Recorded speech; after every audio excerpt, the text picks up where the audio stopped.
নমস্কার বন্ধুরা, তোমরা কেমন আছো? আশা করি ভালোই আছো। মিষ্টু রান্নাঘরে তোমাদের স্বাগত জানিয়ে শুরু করছি আমার আজকের রেসিপি।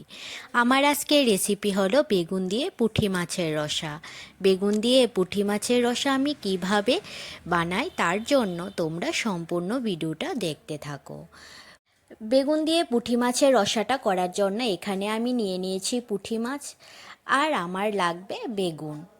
এর জন্য বেগুনগুলিও আমি ছোট ছোট করে কেটে নিয়েছি। এখন আমি রান্নাটা বসিয়ে দেব।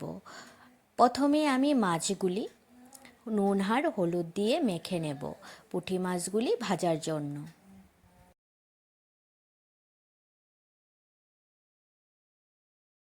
পুঁটি মাছগুলি ভাজার জন্য আমার নুন আর হলুদ দিয়ে মাখা হয়ে গেছে। এখন আমি গ্যাসে একটা কড়াই বসিয়ে দিয়েছি মাছগুলি ভাজার জন্য। দিয়ে দিচ্ছি সর্ষের তেল। রান্নাটা আমি সর্ষের তেলেই করব, এর জন্য পরিমাণ মতন সর্ষের তেল দিয়ে দিলাম। তেলটা গরম হয়ে যাওয়ার পর সামান্য নুন দিয়ে তারপর মাছগুলি দিয়ে দেব। নুনটা দেওয়ার কারণ হলো যাতে কড়ার মধ্যে মাছগুলি লেগে না যায়, এর জন্য আমি সামান্য নুন দিয়ে তারপর মাছগুলি ভেজে নিয়েছি। পুঁটি মাছগুলি তেলের মধ্যে দেওয়ার পর এখন আমি পুঁটি মাছগুলি এপাশ ওপাশ ভালোভাবে লাল লাল করে ভেজে তুলে নেব।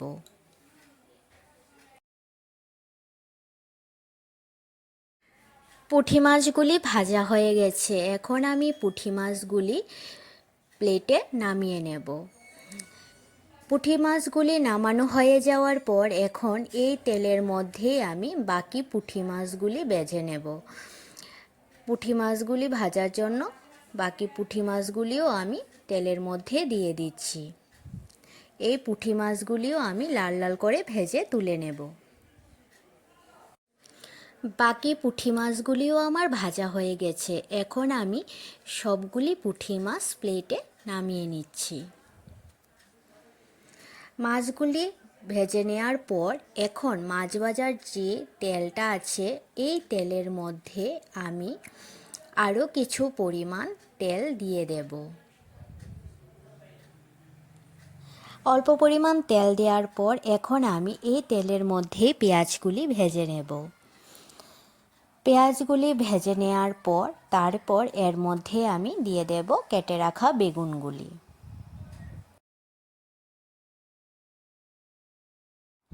পেঁয়াজ ভাজা হয়ে গেছে। এখন আমি এর মধ্যে দিয়ে দিচ্ছি কেটে রাখা বেগুনগুলি। কেটে রাখা বেগুনগুলি দেওয়ার পর এখন আমি হালকা নেড়েচেড়ে নেব যাতে পেঁয়াজগুলি নিচে লেগে না যায়। বেগুনগুলি নেড়েচেড়ে নেওয়ার পর এখন আমি এর মধ্যে দিয়ে দেব পেঁয়াজ পাতা। পেঁয়াজ পাতাগুলিকে আমি লম্বা লম্বা করে কেটে নিয়েছি। পেঁয়াজ পাতাগুলি দেওয়ার পর এখন আমি এর মধ্যে দিয়ে দিচ্ছি পরিমাণ মতন হলুদ। এখানে আমি হাফ চামচের মতন হলুদ দিয়ে দিলাম। হলুদ দেওয়ার পর এখন আমি দিয়ে দেব পরিমাণ মতন নুন। এখানে আমি হাফ চামচের মতন নুন দিয়ে দিলাম। তারপর এর মধ্যে একে একে আমি সব মশলা দিয়ে দেব। প্রথমে আমি দিয়ে দিচ্ছি জিরে আর ধনে বাটা। এখানে আমি দিয়ে দিচ্ছি 1.5 চামচের মতন জিরে আর ধনে বাটা। তারপর দিয়ে দেব লঙ্কা বাটা। এখানে আমি শুকনো লঙ্কা আর কাঁচা লঙ্কা একসাথে বেটে নিয়েছি। এখানে আমি লঙ্কা বাটা 2 চামচের মতন দিয়ে দিলাম। তারপর দিয়ে দেব রসুন বাটা। এখানে আমি 1 চামচের মতন রসুন বাটা দিয়ে দিলাম। সব মশলা দেওয়ার পর এখন আমি বেগুনের সাথে মশলাটা মিশিয়ে নেব। বেগুনের সাথে মশলাগুলি মেশানো হয়ে যাওয়ার পর এখন আমি 5-10 মিনিটের জন্য সবজিটাকে ঢাকা দিয়ে দেব যাতে বেগুনগুলি ভালোভাবে সেদ্ধ হয়ে যায়।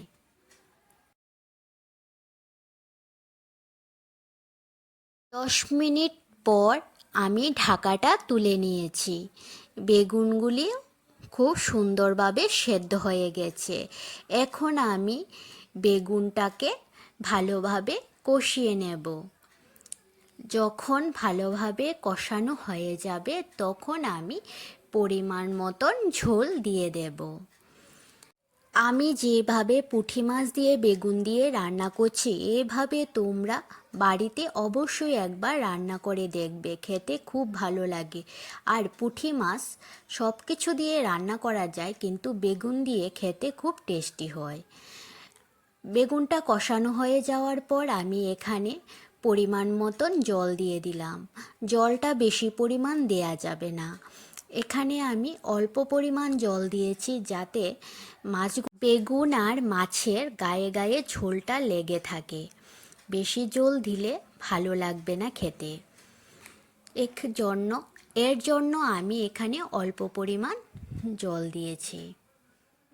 মাছগুলি দেওয়ার পর এখন আমি আর 2-3 মিনিটের মতো রান্না করলে হয়ে যাবে। এই মাছের রেসিপিটার মধ্যে আমি দিয়ে দেব বিলেতি ধনেপাতা।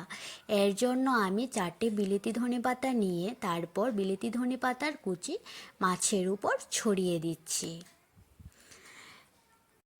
বেগুন দিয়ে পুঁটি মাছের রসার রান্নাটা আমার হয়ে গেছে। এখন আমি মাছ তরকারিটা প্লেটে নামিয়ে নেব। আমার এই রেসিপিটি তোমাদের কাছে কেমন লেগেছে তোমরা অবশ্যই জানাবে, আর ভালো লাগলে লাইক আর সাবস্ক্রাইব করে দেবে। আমার ফেসবুক পেজ মিষ্টু রান্নাঘর, এই পেজটি ফলো করে দিও। ফেসবুক পেজের লিঙ্ক আমি ডিসক্রিপশানে দিয়ে দিয়েছি।